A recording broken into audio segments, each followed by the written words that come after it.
আসসালামু আলাইকুম। Hi guys, আজকে আমি রান্না করব লুডুস। 4 প্যাকেট লুডুস রান্না করব। এখানে আমি দেখুন 2 কাপ দিয়ে দিচ্ছি পানি। পানিটার মধ্যে লুডুসের মশলাগুলো দিয়ে দিয়েছি। এবার আমি দিয়ে দিব লুডুসগুলো। এই লুডুসটা আমি সিদ্ধ করে পানি ফেলবো না, এই লুডুস পানিগুলো দিয়ে আমি লুডুসটা রান্না করব।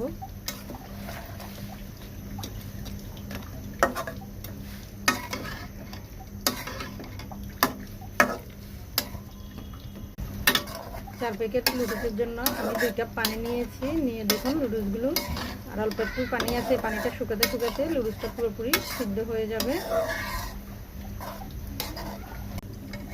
দেখুন পানিটাও শুকিয়ে গেছে, লুডুসটা আমার একেবারে সিদ্ধ হয়ে গেছে।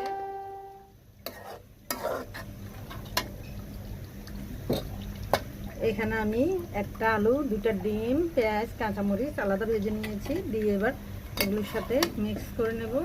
হয়ে গেছে আমার লুডুস ভাজিটা একবারে সহজ আর একেবারে কম সময়ের মধ্যে এই রেসিপিটা আমি বানিয়েছি। আজকের মতো এখানেই শেষ।